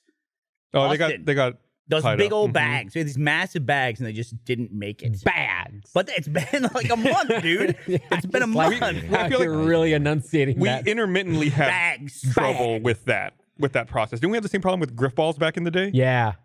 Yeah. I was here when we had Yeah? griff ball problems. Yeah. I like that Griff Ball backpack we have. I have to make sure I grab one before they're gone, because then it's like I'll never be able to get one again. Yeah. That's what it's turned into, these products. Like, we used to just like, oh, they'll be there forever and we'll reorder them. But we have so many new products now. You got to get it when it comes out, and then it's going to go away. Like my actual favorite hat to wear is that vintage RVB baseball hat. And that one. And I have one of them. I used to have two. Now I have one. It's like I'm afraid to like wear it because I know I'll never be able to get it again. Be lost forever to time. I wear my Star hat instead from the big hat company. So you keep the one. Yeah, right? Yeah. So I'm not wearing the thing that I would prefer to wear. That's so funny to say. I recently, for the first time in like 12 years, because I had like a gift card and stuff, I finally got a new TV. I literally upgraded from. How big was this fucking gift card? It was a pretty good gift card. Yeah. He had been consolidating gift cards for years. With one gift card. But I went from Like one of those big 4K LG. checks that they give you. But it was a gift card. This is Best Buy on Stuff it. it into the Where was the gift card to? it was Best Buy. Who gave you the gift card? I'm not going into this. I want to know. I went from a 720p TV. What if this is like a grift and you're just making us part of it? Where'd the gift card come from? It came from winning Fit for RTX. Oh, is that what it came from? You won in a contest. I won in a contest. It was that big of a contest? Award-winning body. Award-winning body. What'd you win? I won the muscle gain category. Muscle gained? How the fuck do you measure that? Well, I lost a certain amount out of fat percentage, and also How do they changed- measure that? We measured fat percentage. How do you? I'm asking you. How do you? Yeah, you get a they pinch? got little pinchers. No, we did the electronic version where it sends a pulse through your body. This is not scientific. This sounds like a Dr. They're Kellogg science. thing. They can dip you in water too. I think. Yeah, we didn't do that. We You just can do held a the water thing. thing. And Can you hold the electrical thing while you're in the water? did Yeah, I you think you can. dehydrate I the think day people before? should No, I try didn't. it out there. Well, I didn't, listen to this. actually. Please Did you do that. shake Don't it? do that. Don't do that. No, I didn't. I really wanted accurate numbers. I mean, you've made great progress. thank you. I But really. this is a big fucking deal. How much Okay. was the gift card? Can you say? I'm not telling you how much the How much was the gift card? Anybody know? Any RTX fit losers in there? Who knows? You know what? If you want to know how much the gift card is, win it next year and lose some weight. So this was a company-wide initiative to make people more healthy, Yes. and you won a TV. Well, I won How a big is- gift card that helped me buy a TV. What kind of What TV did you kind of get? You TV had did you you had get? you had a 720p. What you got now? I got a 4K TV now. Nice. Not a very healthy choice. Get like a juicer. Keep it going. Fit for RTX. I already have that. TV. It's an investment in future gift cards. I That's all I'm saying. have that stuff already. As in, I do things already to make myself healthy. So you're saying you had an unfair advantage going into this? You are just trying to get something started. I'm not the one stealing TV. I'm done. I don't want to talk. we need to get an independent counsel on this. I'm good. There was a point to this story, and it's not What was the worth point it. of that? You got a No, fork? It's not worth it. It's not worth it. You've literally built up. I was just gonna make some sort of stupid anecdote based off something you just said like 10 minutes ago, but now it's not worth it because you've taken down this rabbit hole of me fucking winning a 50 RTX thing because of an unfair advantage. Listen, dude. There's something else that's hanging out there that's in the exact same position. We were talking about the Gus calendar. That was part of the first week goals. It was actually the first thing on the first week goals. Yeah. You and I, you're one of the people I recorded game time with. Yeah. Those should be coming. I whistled again. How do I do that and never, angle of it. I Okay. cannot do it on What am I purpose. doing? Nick is breaking shit. Our game time should be coming out next couple of weeks. Yes. Now that the Gus calendar is done, among other people as well. There are It's two shows. It's because you saw the Gus calendar. Now you want to cover up. No, I don't know why. I There are even two started shows messing happening with right it. now. Yeah. I'm sorry. It's the Nick I'll just hold Scarpino microphone show. And he's not even doing it quietly. He's not even trying to deal with it quietly. He might be dead. He's talking into the mic with his problem. There goes Mike Bertle. I can't. Do you have stronger strength than me? It's a shitty stand. No, they're all like that. I've never seen a mic stand that that does. What'd this. you do? I just loosened it to pull it up a little bit. and it Never was do just that. Dumb. You thought about baseball too much. That's good. Don't touch it. Never worked for me. There it is. That's perfect. Mike, everybody. Hey. Mike. So what about this television that you scammed? Yeah, tell us about the television I scammed show. a television, and I don't even know what I was telling you. 720p to 4K. Yes, which is insane to jump from. Yeah. As far as I've been questioning why people talk about liking watching movies at home for a long time because I don't like watching movies at home. But now I'm like, oh, I get it. Yeah. As well as like even playing video games at home now, like on a console. I get it. But What was your last console? Were you just on the Game Boy still, the black and white Game Boy? No, Or I've did been you upgrade? Xbox. I've been an Xbox owner. I have an Xbox One, but I haven't played the Xbox One for probably a year because I play everything PC. But I There's do no have point. Yeah, I do have It's a. just 720p. I do have a PS4 coming for Spider-Man. Oh, awesome. Oh, really? yeah, Did you get the limited edition Spider-Man one? yeah, and that's Nice. why I've been waiting for that for like I been like earmarking money for that until they announced they were selling it, and it was at some. Where did you steal the PS4 from? I stole the PS4 from your house, but the TV. Just a rebel rouser, man. He is. Starting trouble. He's just like this is burning. Yeah. This is burning. He's just Where's gonna the poke button? you. Yeah. Where's the button? Hey, Where's the button? I'm bored. I'm not in my Tesla. What's going on? Oh, stop. That's a great Tesla. You're just mad because I earned that. That's fair. I didn't earn winning Fit for RTX. You did, but it was unfair in a way. Why? Because you were already fit going in. Okay, but I got fitter. There's still a process. Yeah, I don't know. Still seems suspect to me. With the machine, with the measuring, I don't know. I feel like you're projecting because you're not happy with. I didn't get a yourself fucking right free now. TV. Yeah, well, maybe you should actually like. Did the gift card pay for the whole TV? No, it didn't. Okay, I didn't No, think so. it didn't. We don't give out. We're not. Not Old Man crazy. Hullum's not giving out that come kind of on. money. No. Let's be honest. It was like a perfect storm of like had a gift card and I had some bonus money from something and then there was like a sale and I got it with like a discount code and so it was like a whole bunch of things that allowed me to get a TV because I don't normally buy. I get really anxious with buying big purchases. It's something that's I do the same thing. That's brought I on. used to drive Gus crazy. I would wait. I would talk about buying something for like 6 or 7 months. Oh, talk to I still do it. I just don't Or talk about the it. worst is plane tickets. Yeah. Bernie would talk about buying plane Still do tickets forever, and he'd wait and wait. yeah. And they I get gotta more buy my expensive. tickets for Thanksgiving. What weekend was it again? For Thursday in November. The problem is, Gus, whenever I say buy, like, and it's a month out, as soon as I hit the buy button, somebody goes, "Hey, we need you on this day for this thing," and it's like I'm always punished by doing that. I have anxiety. I've been about buying talking stuff. about wanting to get a new TV, and Andy could even talk about this since last November. Like I've been like talking about I need a new TV because I'm watching it on like a tiny little piece of shit that I got from like I literally got the TV I had is I got a TV I got from my grandma who died like a decade ago. Did it come in like the wooden cabinet? No, Yeah, that'd been cool. but I saw somebody just remade one of those old like wooden stand-up radios, like they would, people would gather around in the Hi-Fis? 50s. Yeah, but I mean, it was really just a radio. It wasn't even a record player or anything. But they turned it into a bar. Like, they hollowed it out. They actually put like a motorized lift in where it lifts up and it's got LEDs. That sounds and cool. everything. That's pretty It's dope. pretty cool. Yeah. It was slow though. I feel like if I want to drink, I don't want to sit there and watch this thing. I think it's raise more up. for the presentation of little like bit. being able to Maybe go just keep it up. push a button and it does the thing. Like, You're like, you want a drink? Like, I do, but why are you walking to the radio? Oh my God. there you yeah. go. I mean, that's why you do shit like that, right? Yeah. Man. So you like your TV? I don't even know what the point of the TV story You were was at this saying point. you like your RVB hat a lot, but you don't wear it because you worry you're going to lose it. I just sent a message to, I sent it to Andy. And I think I might have sent it to Rahul as well because he would understand. One of my favorite movies of all time is Dark Knight, and I cannot Great wait to movie. watch Dark Knight on my new TV in the way it is. But I said I don't want to watch it on there because once I watch it, that's You've the done last time I get to watch it for the first time on my new TV. Yeah. And that's a legitimate like. I do shit like that all the time. It also I looks have a bunch of movies on my Netflix queue that I never intend to watch, but I just like to keep them there so that they can just be there. Like for the longest time, I had Big Trouble in Little China queued up. It was like the #1 spot on my list. And then I logged in one day and it wasn't there. And I'm like, damn it, this was the day that I wanted to watch it. Yeah. Yep. Every single time. First movie I watched was Blade Runner 2049. Great movie.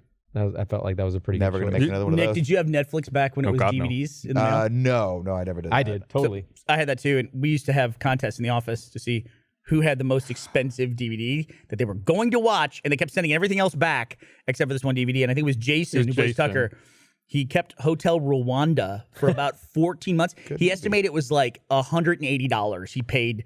Oh, because he keeps paying for the service, Right. but not using it. But not using it. Like he got 3 discs, So he's using a third of his service is being dedicated Right. to that one This disc. one that's just sitting there. and it was $180 so he could convince himself he was enlightened enough to watch Hotel Rwanda. me- At some point, he was For gonna me, do it that. was Bridge Over the River Kwai. Wow. I think I had it for 6 months. I was like, I'm not going to watch Don't it. watch the Yeah, I returned. That's it. one of those classics that everyone ought to have seen, but no one actually wants to watch. Yeah. I couldn't get past the packaging of the Netflix DVDs. Yeah. I have some very weird sort of idiosyncrasies. One of which is like I don't like the fact that sometimes they reuse hotel key cards. Don't like that. The thought of that What? to me, I don't know if they do or not, but the thought of them reusing the key So cards that Dude, occurred you to should me, never watch how they recycle glass bottles. I don't want to see that either. Yeah, and just guess. How do they do it? Like in your head, how does recycling a glass bottle work? recycling. That's why Yeah. they just wash Shattering it it? out. I imagine. That's what they do. They just Yeah. wash it out. I thought they crushed it down and melted the glass and, And made formed new new glass? bottles. No. Nah, they just wash it So out. wait, how does that work though? If like the thing has imprints of like Coca-Cola on it, does it have to go back to Coca-Cola? I think there must be some sorting thing where Coke bottles go back to Coke, right? Let's see how it's made. There it is. They've got it. Recycling the reason I bring that up is like the glass bottle. DVDs that you used to get in Netflix had the weird like waxy, that thing, right? Yeah. And when you'd open it up, they would be like kind of dirty. Oh, they would be dirty. And Oh, I'm yeah, like, they I get- don't like that other people touched this and interacted. the with white it. sleeves that Really? they were in. Are you like a I germaphobe, dude? just- No, I just don't like the. I get anxiety when I think about people interacting with the disc, fucking up the disc, and then going, "Oh, I already watched it," and giving it back, and then maybe it gets to me and doesn't play right. I don't like that. If I touch the bottom of my shoe like this, does it freak you out? No, it doesn't freak me out at all. Okay. Because it really I'm not weird. Eric just had a conniption in the Jesus, booth. Eric, Really? settle down. Have some Gavin, I Gus. heard that. Jeff and Gus. Oh, it was Jeff? Yeah. I thought it was Gav. No, it's Jeff and Gus. It was like 2 weeks ago, wasn't it? It was Jeff and Gus initially, and then on the podcast, it was Gavin and Gus. Yeah, you guys are weird. Yeah, oh, that's right. We were in a conversation and talked about it. I do want you to wash your hands though. Now. I Don't do that to yourself. Do you have another slice just of don't pizza? care. I mean, you grew up in Riverside in the 80s. You know all did. about it. It's Well, just- no, but I live in a city now that has to actually have a poop patrol. That's a new thing San Francisco's doing. It's the poop patrol. What's the Poop Patrol do? The Poop Patrol, thanks for asking, John, is it's a city-run organization. I think there's 6 people now. They have little tiny steam cleaners, and when someone calls and says, hey, there's human poop on the ground, they come and they... like on the sidewalk. On the sidewalk or in alleyways or in the street. Doorway. Or in on escalators. Windowsill. Yeah, any of those things. That's where I live. I'm reading here an article on Business Insider about the Poop Patrol. Yeah. What are they called? San Francisco has a poop patrol Oh, God. to deal with its feces problem, and workers make more than blank a year in salary I read and this, benefits. so I'm gonna not. I read this article, so I'm not gonna weigh in on If this. someone were going to pay you to be on the poop patrol in San Francisco in salary and benefits, what would they pay you? What was the amount of money you would take If they're First going of to be all, on the poop reporting it. patrol? $100,000 salary in San Francisco is like a $25,000 salary That's anywhere actually else in the world. $100,000 in San Francisco, if I'm not mistaken. If you have a family of, I think, 3 or more as poverty level. Why in Yeah. do San you Francisco. live there? We'll talk about this in a second. So I want to talk about your documentary too that's coming out because San Francisco is a huge part of the documentary. I'm going to guess in San Francisco to be part of the poop patrol. I'm going to ask for a salary of $100,000 Okay. so that I'm just at the poverty line. I was going to say like 120 to 140. $184,000. What? For picking That's up poop? with benefits. That's with though, benefits, right? salary Yeah. and benefits. So they're calculating in like Eric like just left. benefits He just pension. walked out the door. He's going to join the poop patrol in San Francisco. But to be fair, you're picking up literally shit. Like you were And picking up think shit. about It's this. not like garbage where you're like, okay, sometimes it's going to be just like Dude, for regular cycling. $180K a year, Okay, but what happens when the vehicle you're driving that picks up the shit or the stuff that It's not cleans it, working. like breaks down? You have to Or clean the if it stuff. splatters it all over the, like you hit it wrong okay, way, and it there's, just pops there's it onto the wall. plumbers, right? And Yeah. guys who drive septic tank trucks that they probably don't make $180K a year. Yeah. I would commute into San Francisco for that job. 180. That's 180,000. Every 5 years, you're making $1 million. Yeah, salary and benefits. That's And important. look, the important future's distinction. bright. People are going to keep pooping. Yeah. You know, Yeah, I think It's a recession-proof industry. it is. No matter what. It might be a downturn. As people, as more food of gets us cut now. off. Yeah, well, I think I think the base pay was like 71,000 It or was something like that. Yeah, good memory, and then yeah. like with benefits was it creeped over well over Benefits. 100. Here's my problem, dude. Here's my problem. Is now when I come to visit San Francisco, I am gonna feel totally justified about pooping in an Oh, escalator. take a shit in an escalator. Yeah. man. Take Somebody's it. making You haven't lived 180K? until you've shit. That guy with owes the, me with money. The breeze just hitting your butthole, and you're just on the escalator watching. But you got to make sure you shit when you stand to the right, so people can still pass you. On No, the left. it's piss on the left, shit on the right. That's right. right. Thank you. Yeah. the way We it can works. open another can of worms about the escalators in London. Remember when we got into that whole conversation with Gavin about it? Oh God, yeah. that yeah. he says you still stand on the right as opposed to standing on the left. Oh, because they drive on the left. They drive on the Right, left. You yeah. stand on whatever side. That's the flow of It's like traffic. when you're in a car and you're passing. What side do you pass on? That's how you. That should That's be it. That should be it. Right. That should be it. Well, Same I with learned walking. that in Japan. Japan's the same way, right? You stand on the right, you pass. Because on you the left. drive on the right. Yeah. Yeah. That And makes sense. dude, in Japan, it's like people follow the rules. Japan, you drive on the left. Yeah, I thought they were opposite. Oh, they do. Are They they? drive on the You left. definitely drive on the left in Japan. Well, the escalator's yes. still right, I think. I'm gonna look this up. I guarantee you drive on the left. I thought Thanksgiving the is only the fourth countries that Thursday. drive on the left. Everyone, Gus is right. Let's look this up later. We'll look up where everyone drives. Which side every country Australia and New drives. Zealand. Exactly right. That's a pretty good. I'm just- double checking now. Just You're wrong. life rule. Gus let is right. They have the same Right. outlets Yeah, too. But cars we'll drive on the left trust side of the road. verify with- In Japan? Yeah. Nah. Let that be a lesson. If you defeat another country in war, you get to let them. They have to use your outlets. Is that the word? Is that why it worked that way? Spoils of war. I assume because we destroyed their infrastructure almost totally and had to help them rebuild it. Yeah, Right. we did that encouraged to them to Germany use too. our Or whatever. outlets. Yeah, We did that to Are we Germany. 220 or 110? What are we? one. I think we're 120 and they're 110. Okay. It's something like it's pretty much. The That's same always, thing. have you ever actually plugged something in and blown it up?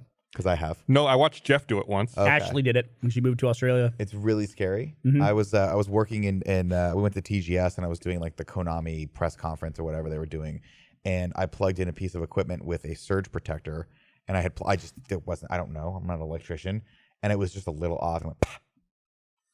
Yeah, was the- weird. I Bad was sound. the Not a good sound. first time I went to Australia with Jeff, pre-iPhone days.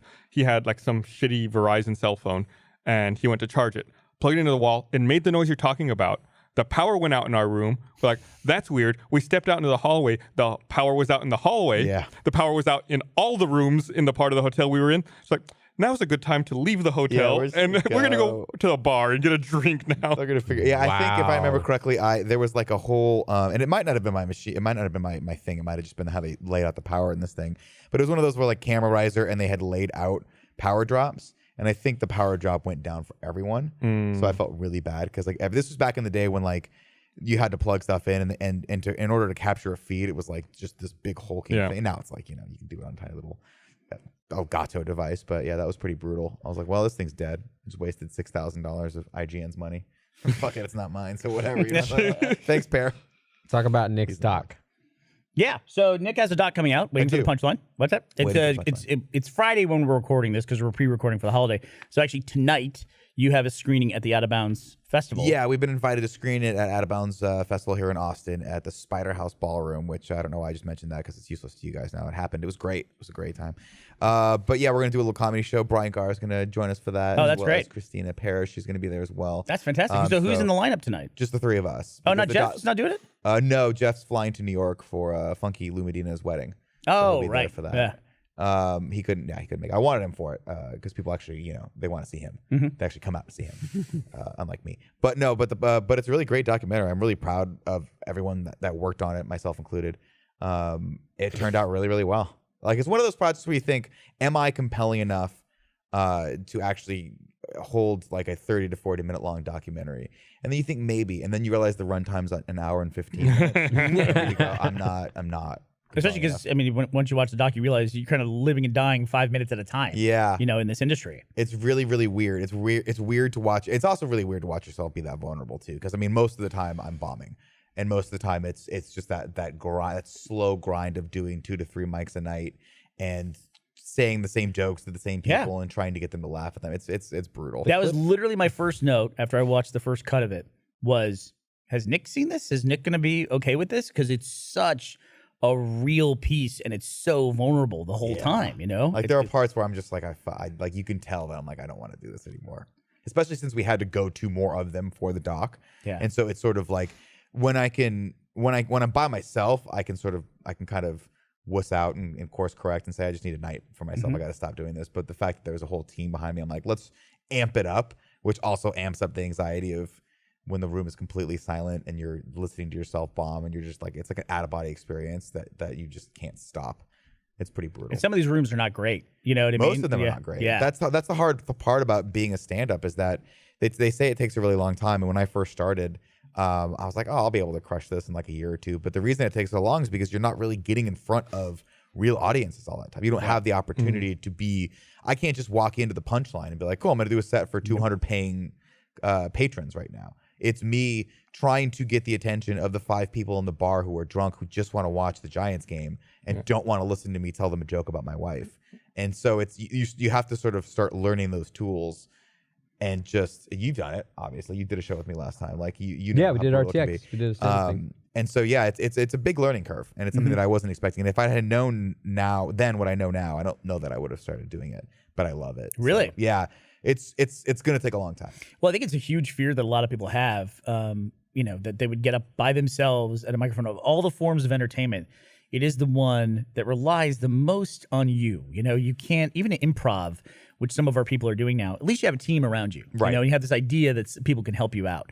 But man, stand up, you are up. It's you and a mic, and that's it, and the audience. Yeah, it's you and the You and a audience. mic and your ideas. It's like it's all on you. And that's the crazy thing is you like, and especially like it's interesting because before the documentary, I didn't really, I had a hard time going back and watching myself. I still do. I can't really stand to like sit there and scrutinize myself because I'm my own worst critic. And that's why like even when I got the first cut of the documentary, it took me like 3 days to watch. I made my wife watch it first. I can understand that. And I was like, I I think it's a pretty common thing, actually. yeah, I just can't. But you have to watch yourself. You have to record your sets. You have to see, like, was that joke just not funny, or did you screw it up, or Delivery off. was the delivery off? Am I speaking too quickly? Am I not engaging? And so the more you can do that, the better. But it's brutal, and it's not something that I'm very well acclimated for. I like to think that I'm amazing at everything, and then have there be no proof one way or the other. That's what I'd like to do. Yeah. That's one of the nice things about the night that we did RTX is it wasn't recorded. Oh yeah, so we can all be like, they hey, we did recorded a really- little bit. Oh, that was a great time. I want to do that night, fun. too. I Because know. actually, the only other time I've ever done stand up, I did for you. And you crushed it. Kind You of did funny very well. live, too. Yeah. I do that a was- 7.5 minute monologue. and I'd never done that before. It was really well done. Yeah, but it was fun. Well, a little bit of a home field advantage too with that crowd because I knew that crowd, but it was a great experience. You know what's funny is everyone says that, but that's where you eventually want to get to, right? Like, so if I do this right, if I become a known for stand-up comedy, people are going to seek me out and come watch me. And so, yes, there's always going to be some audience that doesn't know me, but like the big, like Bill Burr, people don't go, who's Bill Burr? I'm not. Then they go to see Bill Burr, right? So you're always going to preach to the converted to some degree if you get. Really there's two successful. angles to that, though, right? Like if you're, if nobody knows who you are, nobody knows, your stuff, you can reuse the same material because you always have a churn of audience. True. But if you have an audience who seeks you out, like you got to constantly be coming up with new material. Like I can't do that because I that's the set I did last time. You know what's funny though? Some people actually, there are a lot of people that have given me feedback that have seen me do the same set over and over again that actually really like it because they like to see how I tweak stuff. Mm-hmm. They go, hey, that joke about your mom being Catholic or whatever didn't work, but now it works and you changed it this way. So it actually becomes sort of like a hobby for people that follow me. But you're absolutely right. Like a fresh audience who doesn't know who you are is just endless possibilities. You don't know how it's going to go. And if you can get them on your side, you can start, there's just a beautiful thing that happens, especially with the longer sets too. Because now I'm doing, like when you first start off, you do 3 minutes and that seems like an eternity. And eventually now I'm at to a point where I'm like, 10 minutes is where I like because you settle into a groove with people and they're with you and you're in this. And then you start realizing the beauty of the medium, which is that you're in this moment in time together. And these 200 or 100 or 5 people are just locked in with you and you're just experiencing that together. And so it's really, really cool. And it's something that I think one of the reasons I like it is because you don't get that here, right? Right now we're sitting in a completely silent studio and there are people around us. But they're not encouraged to interact, right? No one's like, with the exception of Bad Eric, we can all agree it's just terrible. But what I like is that you get that immediacy of I wrote something and I can go like I could write a joke right now. We could all write a joke and tonight I can do it and see how it goes. And that's really, and you see it in people's eyes like, oh, you got me, you made me laugh, and it's really cool. It's not like anything else you can do. Yeah, it's really fun. We did it years ago when we were a much smaller company. We basically had everyone who appeared on camera. We put them through 6 weeks of improv training, right? Something like that, like once or twice a week. We did it. And then at the end of it, everyone felt pretty good about their improv training. And I said, okay, well, the next stage in this will be we're going to go and we're all going to take a stand-up class. And at the end of it, we'll all do 5 minutes at an open mic. Seriously, it's the one thing in the history of this company that suggested that a number of people came up to me and said, I absolutely will not do this. That's and weird. Some people said, I will quit if you make me do this. That's weird. I will literally quit my job. Gus, I think you were one of those people. I don't think I was. Yeah. I wouldn't do it, but I wouldn't quit. I'm not quitting, stupid. but you were one of the people who said, I'm not doing this. Yeah, I wouldn't do There's it. no way I'm going to do this. I know where my bread's buttered. Right. And so it's But you'd fascinating. be so good at it. Yeah. What's You'd that? be really good at it. I don't know about that. Take your shirt off, dude. Well, the thing is, like, What's that sexy Gus? the thing Man. that amazed me was like Jeff. Obviously, we got Jeff, James, and Elise to contribute as well, and they came out and they did. They've done now a couple shows with me, and they were super nervous about it. But I'm like, you aren't starting from zero. You are starting from a performance background. You just have to figure out the material is the hardest thing, and that really the hardest thing is the unknown of like, are people going to laugh? Is someone going to find my material funny? But you're funny. Yeah, they're gonna find it funny. You're funny. Yeah, Funny they're looking. good. You're right. If nothing else, I'll take my shirt off. Yeah, that's fine. You can pull a Burt Kreischer and take your shirt off. That's exactly what I was thinking Go of. for it, man. I love that guy. I started watching it. I started watching that Netflix special of his last night. Is it funny? I haven't started it yet. I couldn't get through very much of it. Yeah. You know, I mean, it's hit and miss. it's hard for me to watch a lot of specials. I can't watch it really either. feel like you have to be live. You have to see comedy live. Yeah. Also knowing how they like edit it and sweeten it. Yeah, too. that's a. I don't have proof of stuff like that, but I have seen a few specials and I'm like, there's a reason why they're not showing the audience right at all. Or like they show the audience, everyone's laughing, but no one you're seeing in that shot is laughing. Yeah, they're like, Yeah. They're kind of agreeing. You're like, that's not a laugh. Right. Like the specials that I love are the ones. I think the funniest ones are the ones that you can tell there was magic in the room at that time, and they are not afraid to cut over and show the people's reaction, because I think there's such a part of stand up that you're having this shared experience, and that can be really hard to get through on camera. Like if you're in the room, if we're all in the room, we're all enjoying this together. There's like a hypnotic feel to it that sometimes just does not translate through the lens. Have you ever watched Zach Galifianakis live at the Onion? No. It was before he got big in Hangover and got his film career. He was someone who was very well loved in the stand-up world, but he was, as far as international fame, he was not known. But he would put out a few of these specials, and his best one, in my opinion, is Zach Galifianakis live at the onion or purple onion, something like Purple that. Onion is in San Francisco. Purple onion. Used And to be at least. I don't know if it's and still Zach Galifianakis as a stand-up comic was great because the way it was always kind of described about him is that Zach didn't really care if you laughed. He wasn't there to actually try to get people to laugh, and so therefore the way that he would perform stuff was a bit different. And when you watch these shows, it's a very intimate experience. It's much different from like watching like a Kevin Hart thing where he's in a goddamn stadium. Yeah. He's in a small club and he's at his piano or he's sweating in front of the mic and he's just being Zach. And so you can feel that dissonance and also ebb and flow of the show as you watch this special. Well, the stadium shows are always very weird because you can't, like, you guys have done giant shows. Like, you guys have stood on you know, the staging at someplace like the Kodak Theater. Like, you can't see past, if the lighting's just beating down on you, you can't really see past like the third or fourth row. Right. You can't hope to have a level of intimacy with the audience that you can at a place like Punchline, which is only 200 people and it feels very quaint. Like Punchline I love because it's just, you walk in and it's just a room. That's it. Little tiny stage, a couple steps up to it, and that's it. And there's pictures of, like, you know, all around the place of like Robin Williams, who used to, you know, cut his teeth there, and a bunch of other famous comedians. You're like, cool, same stage. Yeah. That's great. There's a cool simplicity to that. But then you get Madison Square Garden, or you get a 50,000 seat soccer arena, and you see Russell Peters performing there. You're like, it's just a different vibe, much different vibe. But That's what I really liked about the kind of funny experience that I had. It was my first time ever doing stand up. It was 1,200 people. Yeah. It came like 1,500 people that came there. So it's like, it's still like my cover photo on Facebook is just like, that's literally the first time I ever did stand up. Like, and it felt like it was a sea of people. What's crazy to me is when you agreed to do it, I was like, oh, Bernie's gonna crush this. And you came in and you just absolutely, you were, I would have sworn that you have done some level of that your entire life, which you sort of have because that's what you're doing here right now. But you walked on stage and you have that level of confidence of a seasoned vet who's had a mic and talked to audiences for the last like 15 years of his life. You should have seen me the 5 hours before that in my hotel room. Really? As I like paced a hole in the floor of the hotel room. My whole thing is I memorize when I'm doing something. I just get it to where I don't have to think about it. I just memorize. And I've always been very fortunate that I've been able to memorize like a ton of dialogue and things like that. So it's like, I remember in the room that day, I had a goal for myself that was 7.5 minutes, and I had to get memorized every minute, one minute per hour. It was my goal. So I was just pacing back and forth. That's awesome. Saying it again and again and again. I did the same thing with my bit for the RTX thing. I just memorized the whole thing, and that's the way. Like, so a few of the people there had like notes, and that's a very common thing for comics to have like a set list almost on them. And Elise almost like had her whole thing on her phone and was looking at it a good amount. Elise killed it though. It becomes like part of her persona though too. Like at the end of Waiting for the Punchline, or as part of the documentary, there was a showcase with you hosting a lot of other people from, you know, like Jeff, you mentioned, and Jeff or James and Elise, but then other people as well. Do you want to save that?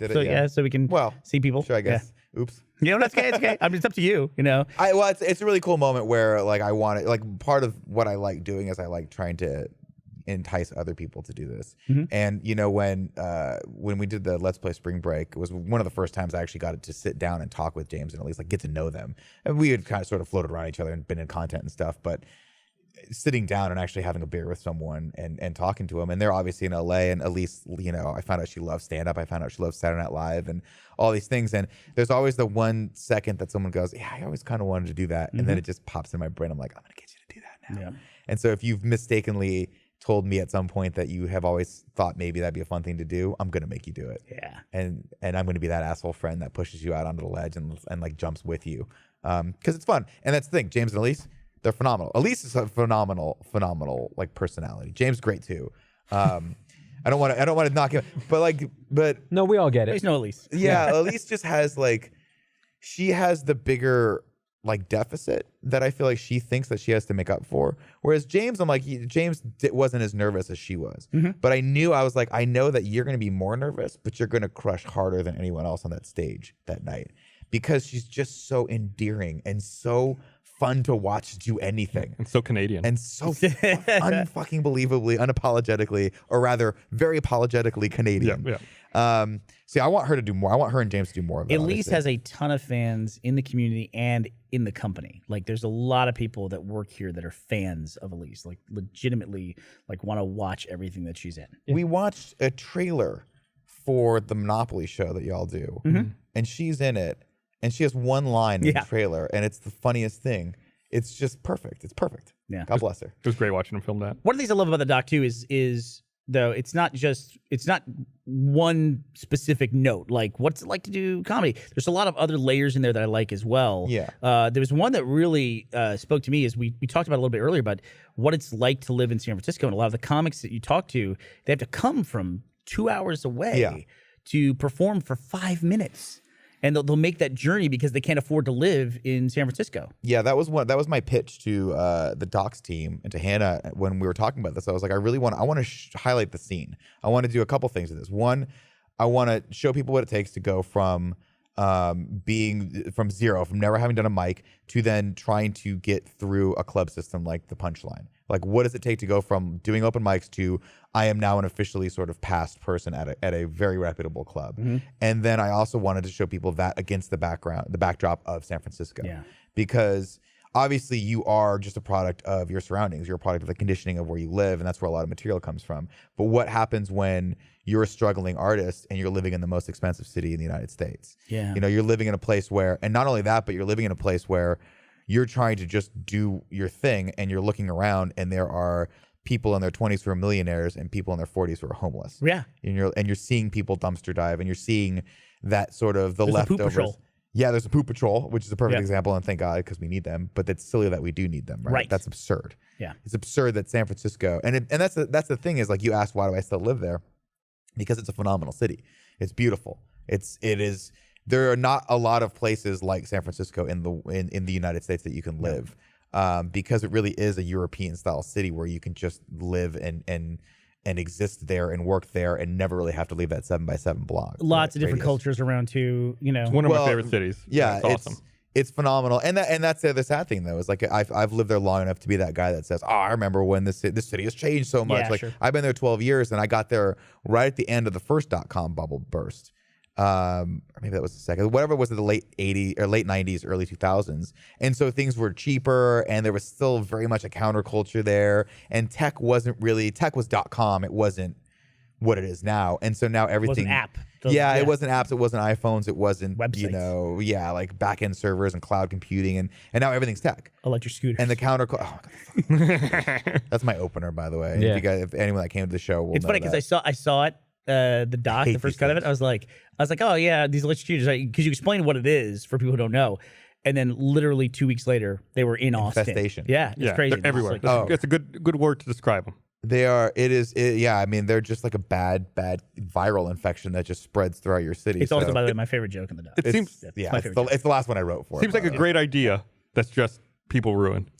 Oh, it's a great way to show humanity, right? Because at first everyone gets really excited, and then everyone gets really drunk, and then everyone leaves these things around like they're garbage. Yeah. I saw one on Also, my walk home last night that was just out in the middle of a park, and it looked like a dead body. It was just like healed over dead, dirty as shit. I get very my old God. man with these things because they clearly say do not drive these things on the sidewalk because they can go like 20 miles per hour. Kill But them. every motherfucker's on the sidewalk. Yeah.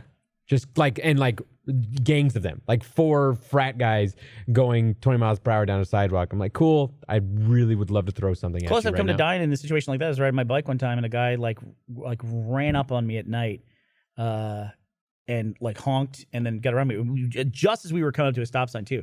So I ended up stopping, and I looked at the guy in the thing, and he had his windows down, and I go, "Why the fuck are you honking at me? What's your problem?" And he says, "You're in the road."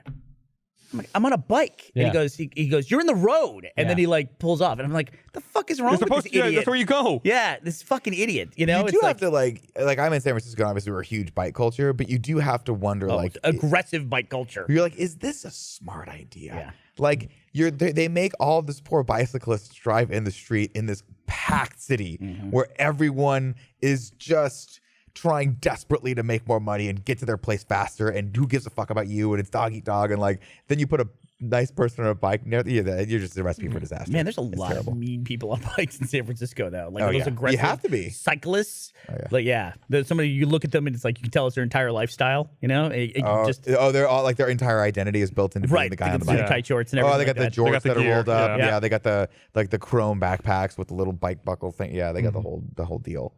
The guys that deliver stuff are the ones that I'm like, you guys are the real heroes. Right. Yeah. You guys really are. But I think if San Francisco is, it's almost like a cautionary tale because it's the best geographic at least in the U.S., the best geographic illustration of the divide of wealth in this country. Oh, yeah. And which is a growing problem. And the thing that really disturbs me about the problems that San Francisco has with that is that it's also very stereotypically the most liberal city, left-leaning city in the U.S. I mean, you often have jokes about Berkeley and everything else, in San Francisco.